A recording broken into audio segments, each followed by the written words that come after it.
She reached up and took my hand in both of hers, her fingers still cold from the November air, and she said, "You stayed with me when you had nothing left to give. That's the rarest thing in this world, Eleanor." I didn't understand yet what those words would mean. I just stood there in that hospital corridor in my thin blouse, no coat, shivering in a way that had nothing to do with the temperature, and I thought about my father's face 3 hours earlier when he'd said what he said in front of everyone. I thought about my brother's smile. And I thought about how a single Thanksgiving could end one life and quietly begin another. Let me start from the beginning. I grew up in Ashford, Connecticut, in a house that looked warm from the outside. Brick facade, black shutters, a wraparound porch my mother decorated with pumpkins every fall. From the road, it looked like the kind of home where people were happy. My father built that image the same way he built everything else in his life, deliberately, expensively, and with very little concern for what was happening on the inside. My father ran Calloway Property Group, a real estate development company his own father had started with 2 rental properties in the 80s. By the time I was in high school, it had grown into something significant: commercial developments, mixed-use projects across 3 states, the kind of company whose name appeared on construction signs along the highway. My father was proud of that name. He was proud of almost nothing else with the same consistency. He was proud of my brother, Garrett. Garrett was 3 years older than me, and from the time he was old enough to sit in our father's office and look interested, that was his world. He wore it like a second skin. He used the same phrases our father used, laughed at the same moments, shared the same opinion on every topic before our father had even finished his sentence. My mother called it closeness. I called it something else, but I kept that to myself. I was not like Garrett. I knew that early, and I accepted it, mostly. I went to University of Connecticut on a partial scholarship, studied nursing, graduated with honors, and took a position in the emergency department at Hartford Memorial. I was good at it, not good the way people say to be polite, actually good. I could read a room, read a patient, slow myself down in situations that made everyone else speed up. My supervisor told me once that I had a rare quality, the ability to be fully present with someone who was suffering without absorbing the suffering myself. She meant it as the highest compliment she knew how to give. My father heard about it and said, "You could have used that focus at the company." That was the version of him I dealt with for years, not cruel exactly, just consistently redirecting every conversation about my life back toward the life he'd wanted me to choose. My mother smiled through it. Garrett made small comments that landed like paper cuts. Too small to address directly, too consistent to ignore. I told myself it was fine. Families had friction. I had my work, my apartment in Hartford, my friends. I told myself the holidays were just a few days a year, and I could manage a few days. I had managed them for 6 years. And then came the Thanksgiving that I didn't manage. The dinner was at my aunt and uncle's house in Simsbury, 40 minutes from Hartford. My parents had called the week before to ask if I'd ride with them, said they wanted to talk on the drive. I said yes. I left my car at their house and rode in the back seat of my father's Escalade while my mother talked about the centerpiece she'd made and my father stared at the road. The conversation he'd wanted to have on the drive never happened. He was quiet the whole way there, which I should have read as a sign. My aunt and uncle's house was full by the time we arrived. Cousins, their spouses, my grandmother on my mother's side, 2 of my father's business partners who'd been invited every year for as long as I could remember. 19 people around 2 long tables pushed together in the dining room. The kind of Thanksgiving that looks like a photograph and feels, depending on where you're sitting, like either abundance or pressure. I sat between my cousin Danny and an empty chair. Garrett sat at my father's right hand, the way he always did. The meal was good. For a while it was just food and noise and the specific warmth of a room full of people eating together. I talked to Danny about her daughter. I talked to my grandmother about her garden. I refilled wine glasses and helped clear salad plates, and for about 40 minutes I thought, okay, this is fine. This is actually fine. Then my father tapped his knife against his glass. The table quieted the way tables do when the person who controls things asks for silence. He stood up. He thanked everyone for coming. He talked about gratitude for a moment, the general kind, the kind that functions as a preamble. And then he said he had an announcement. He said that after a great deal of thought, he and my mother had decided to restructure the family estate. He said the company needed unified leadership going forward, and that he was formalizing what had always been the natural arrangement. He was updating his will, effective immediately after the holiday, to transfer his full share of Calloway Property Group to Garrett. He said my name once. He said that my choices had made clear I had a different path, and that he respected that path, but that the company needed someone committed to it fully. He sat down. 19 people looked at me. My grandmother looked at her plate. My aunt made a small sound. Danny grabbed my hand under the table, squeezed it hard. My brother looked at me across the table with an expression I can only describe as patient satisfaction, the look of a man watching something he'd always expected finally arrive on schedule. My mother said, "We thought this was the fairest way." I didn't say anything for a moment. I was working through something internal, some calculation about whether this was real, whether I'd misheard, whether there was a next sentence coming that would reframe it. There wasn't. I set my napkin on the table. I said, "Excuse me," to no one in particular. I walked to the front door, took my coat from the hook in the entryway, and walked outside. The air hit me like cold water. It was 38 degrees, the sky the color of old pewter, the kind of late November evening that smells like dead leaves and the first suggestion of snow. I stood on the porch for a minute, then I walked down the driveway and kept going. I didn't have my car. I'd ridden with my parents. My phone was in my coat pocket, but I couldn't call anyone from that driveway. Not yet. I wasn't ready to say what had just happened out loud. So I walked. I took the sidewalk south toward the center of Simsbury. 4 blocks, 6 blocks, past houses with strings of orange lights still up from Halloween, past a closed dry cleaner, past a CVS that was open and bright and indifferent. There was a small park 2 blocks off the main road. I'd been there once as a child. I barely remembered it. I walked in because the path led somewhere that wasn't a street, and I needed to be somewhere that wasn't a street. There was a bench near a large oak tree at the center of the park. Someone was sitting on it. I almost turned around. I wasn't in the condition to interact with another human being. But something stopped me the way the person was sitting, slightly tilted. One arm braced on the armrest like they needed it to stay upright. A woman, elderly, wearing a pale gray evening jacket, the kind people wear to formal events. No scarf, no gloves. Her feet were in low heels that were wrong for the weather by a significant margin. She was shivering visibly even from 15 feet away. I'm a nurse. That part of my brain doesn't switch off. I walked over. I said, "Excuse me, ma'am, are you all right?" She looked up at me. She was in her mid-70s, white hair pulled up in a style that had come partially loose, pearls at her throat, the remnants of makeup that had been applied carefully some hours ago. Her lips were pale. Her fingers, when I looked at them, were white at the tips. "I stepped out for air," she said. Her voice was steady but quiet. There was a function. I seemed to have walked further than I intended. "How long have you been out here?" She thought about it. "I'm not entirely certain." That uncertain pause was enough. I sat down next to her. I took my coat off and put it over her shoulders before she could object.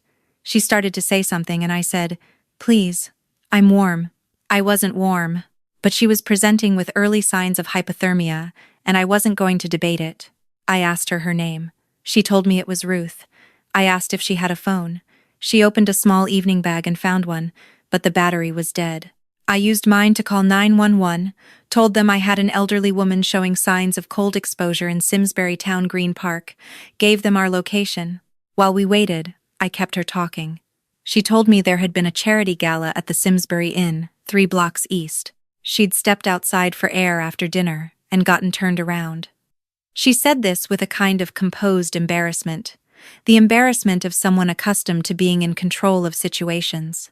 She asked me why I was in the park at 6:30 on Thanksgiving evening. I told her I'd come from a family dinner. I said it hadn't gone well. She looked at me with an attention that felt different from politeness, genuinely focused, waiting. I said more than I'd intended to. Something about sitting on a cold park bench next to a shivering stranger made the filter unnecessary. I told her my father had announced in front of the entire family that he was cutting me out of his estate, that my brother had been waiting for it, that my mother had said it was the fairest way. Ruth didn't say it was terrible. She didn't say I must be so hurt. She said, "Did it surprise you?" I thought about it honestly. "The public part surprised me," I said. "The decision itself I think I'd known for a long time." She nodded, like that was the right answer. "And what do you do?" she asked. "I'm an ER nurse. That's a hard job." "It's the right job," I said. "For me." She looked at me for a long moment. Then she said, "You took your coat off for a stranger on the worst evening of your year." I didn't know what to say to that. I said, "You needed it more than I did." The ambulance arrived 7 minutes later. The paramedics were efficient and kind. They took Ruth's vitals, her core temperature was lower than it should have been, and they loaded her into the back. One of them turned to me and asked if I was family. I said no, I'd just found her in the park. He nodded and asked for my name in case the hospital needed to follow up. I gave it. Eleanor Calloway. The name I'd been born with and never quite felt was mine. They drove away. I stood in the empty park in my blouse, arms crossed over my chest, genuinely cold now, watching the taillights disappear. I called a cab. I rode back to my parents' house in silence, got my car, and drove home to Hartford without going back inside. I spent the next 4 days working. I picked up an extra shift on Friday because I preferred the controlled chaos of the ER to the uncontrolled chaos of my own thoughts. I was good at that, channeling everything into the work. A 14-year-old with a broken wrist. A man in his 60s with chest pain that turned out to be serious. A woman my age who'd burned her hand cooking. I held their attention and they held mine, and for 12 hours I didn't think about Garrett's face across the dinner table. On Monday, I got a call from a number I didn't recognize. A woman with a professional voice asked if I was Eleanor Calloway, the nurse who had helped Ruth Hargrove in Simsbury Park on Thanksgiving evening. I said yes. She told me she was Ruth's assistant. She said Ruth had been treated and released from the hospital on Thanksgiving night and was doing well. She said Ruth would like to meet with me, at my convenience, and would I be available for lunch that week. I said yes again, with no idea what I was saying yes to. I met Ruth on Wednesday at a restaurant in Hartford. I'd never been to the kind with no prices on the lunch menu. She looked entirely different from the woman I'd met on the park bench. Composed, upright, dressed in a charcoal blazer, her white hair back in a perfect knot. The pearl earrings matched the ones she'd been wearing that night. She stood up when I came in, which surprised me. We ate. She asked about my work with a specificity that told me she'd looked into it not invasively, but enough. She asked about my training, about what I found hardest, about what I found worth it. She listened in the way people rarely listen, without preparing her next sentence while I was still finishing mine. At the end of the meal, she put down her fork and told me who she was. Ruth Hargrove had founded Hargrove Capital in 1991, a private equity firm that had spent 3 decades quietly acquiring significant stakes in mid-size companies across the Northeast. She was its majority shareholder and, until 4 years ago, its managing partner. She was worth, as I would later understand, somewhere in the range of $400 million. She gave a substantial portion of it away every year, which was why she'd been at the charity gala in Simsbury. She also told me that Hargrove Capital held a 22% stake in Callaway Property Group, had held it for 11 years. I put my water glass down carefully. She said she was aware of the company. She'd been aware of it for a long time. She hadn't connected my last name when we spoke in the park. She'd looked it up after, when her assistant pulled the incident report from the hospital. She said she wasn't telling me this to create an obligation. She said she was telling me because she believed in being transparent with people she intended to invest in. I said, "Invest in?" She said she'd been looking for someone to run a new initiative at the Hargrove Foundation, a healthcare access program she'd been building for 2 years that needed operational leadership. Someone who understood systems, who could hold a room, who had a demonstrated instinct for people in crisis. She said, "I've met a lot of people who are competent. I'm looking for someone who is also genuinely good. Those are different things." I sat with that for a moment. I asked her if she was offering me a job. She said she was offering me a conversation. The job, if I wanted it, would follow the conversation. I took the position 3 weeks later.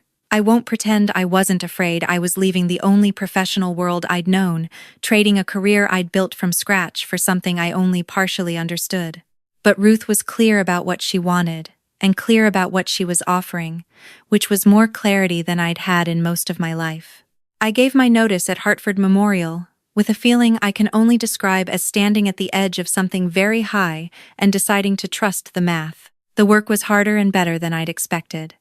The Foundation's healthcare access program was ambitious, a network of mobile clinics targeting underserved communities across 4 states, combining direct care with policy advocacy and long-term funding partnerships. I was responsible for operational structure, staffing, and community partnerships. I was also, within the first 6 months, sitting in on meetings at Hargrove Capital when the agenda touched on healthcare-adjacent investments. Ruth wanted me in those rooms. She said I asked different questions than the people she usually worked with. I learned more in that first year than I had in the previous 4 combined. I barely spoke to my family. My mother called occasionally, careful calls with long pauses, calls that circled around what had happened on Thanksgiving without landing on it. I was polite. I was brief. I didn't close the door, but I didn't open it wider than it already was. Garrett called once in the spring. He said he'd heard I'd taken some foundation job and he hoped it was going well. He sounded genuinely uninterested in whether it was going well. I said thank you and got off the phone. My father didn't call. What I didn't know, through all of it, was what was happening at Calloway Property Group. I found out 18 months after Thanksgiving, in the way I found out most things in that period from Ruth, over lunch, with characteristic directness. She told me the company had made 3 significant development bets in the previous 2 years that were not performing. Rising material costs, a commercial real estate market that had softened considerably, and 2 projects that were delayed past the point of the original financing structure. The company was not in immediate crisis, but it was in the kind of slow-motion difficulty that became a crisis if nothing changed. Hargrove Capital had been in communication with my father's team. As a 22% stakeholder, they had standing to request a review of the company's direction. Ruth looked at me across the table and said, "I want to know how you'd like to handle this." I heard what she was actually saying. I sat with it for a long time. Not the entire lunch I'd sat with the question before. Privately, in the months when I was honest enough to admit that a moment like this might come. I'd thought about what I would want. What would feel like justice? What would feel like something better than justice? I told Ruth I didn't want the company to fail, not because of my father, but because there were 63 people employed there who had nothing to do with a Thanksgiving dinner in Simsbury. I didn't want to be responsible for 63 people losing their livelihoods because of something personal. She nodded.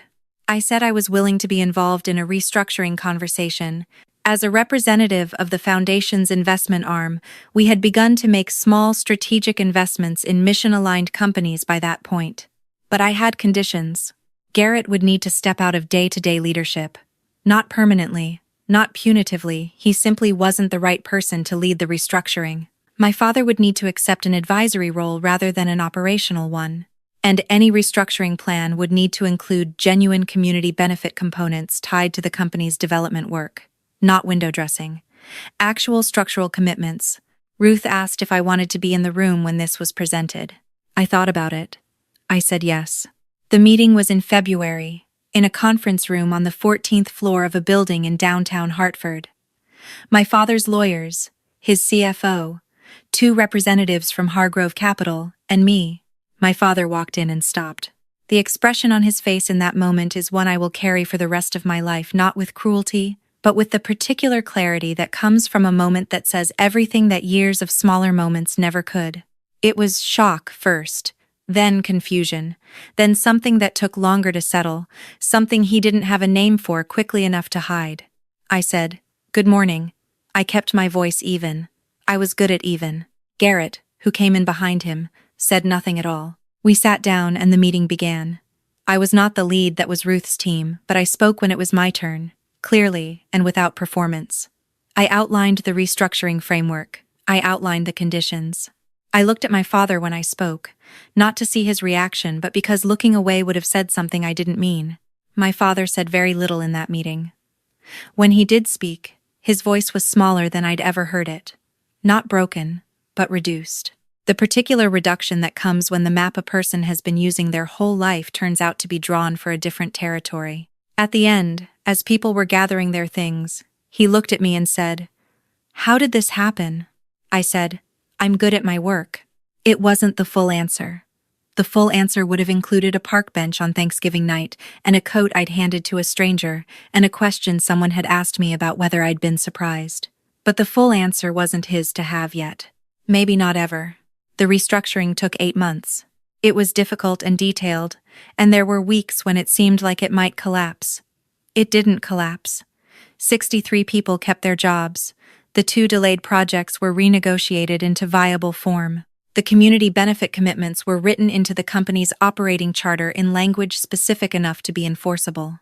Garrett was moved to a strategic advisory role and, to his credit, he eventually did that job without complaint. He was better suited to it than he'd been to the pressure of day-to-day operations, which I think he'd always known but would never have admitted to himself without external force. My father retired in the fall. He and my mother moved to a smaller house in Woodbury. My mother called to tell me about it, one of those careful calls with the long pauses. And then she said, "I want to tell you that I should have said something at Thanksgiving. I've thought about it a lot. I should have spoken up." I said, "I know." She said, "I'm sorry, Eleanor." It was the first time she'd called me Eleanor in years. My whole name, the name Ruth had used in that hospital corridor on Thanksgiving night, the name she'd somehow known to use, though I'd only introduced myself as Nora. I'd asked her about that, months later. She said she'd heard it from the paramedic, when he'd read it off my ID. I don't know if that's the whole explanation. I've stopped needing it to be. My father called 2 weeks after my mother did. The call was short. He said he'd been thinking, and that he wanted me to know he understood, now, what he'd spent a long time not understanding. He didn't dress it up. He didn't build a case for himself. He said it simply, and then he waited. I said, "I hear you." Not forgiveness, not the door swinging wide open, but a window, cracked, with some air moving through it. That felt like the right amount. I run the Hargrove Foundation's healthcare initiative now. We have 12 mobile clinics operating across Connecticut, Rhode Island, and Massachusetts. We've provided direct care to more than 11,000 patients in the last 2 years. Last spring, a policy proposal our team drafted was incorporated into a state healthcare access bill that passed in March. I sat in the gallery when the governor signed it, and I thought about the 14-year-old with the broken wrist and the man with chest pain and the woman who'd burned her hand, and all the thousands of people I'd held still for and held space for, and how all of that had been preparation for something I hadn't been able to see yet. Ruth came to the signing. She stood next to me in the gallery with her hand on my arm and she said, "This is what the money is for." I thought about a park bench in November, the particular cold of that evening. 19 people at a table and a father who'd said my name once and sat back down. I thought about how the worst night of one version of my life had been the first night of this one. I've been asked, since then, whether I regret anything about how I handled the restructuring, whether it was too controlled, whether I should have been angrier, or kinder, or more willing to let it go entirely. I don't think in those terms anymore. I think about the woman on the bench who asked me if I was surprised. I think about what it means to stay with someone who is suffering when you yourself have nothing left. I think about the moment I took my coat off and handed it over, and how that was, somehow, the most clarifying thing I'd done in years, a moment of pure instinct, uncomplicated by the math of who deserved what. Ruth told me once that the most important decisions of her life had looked, in the moment, like very small ones. A conversation she'd chosen to have. A call she'd decided to return. A coat she'd accepted from a stranger in a park on Thanksgiving night who told her she was warm when she wasn't. She built $400 million on a series of those small decisions, made correctly, over 50 years. I'm 31 years old. I have time. I walked out of my aunt and uncle's house with nothing but a coat and a phone and a level of anger I was trying not to let turn into something permanent.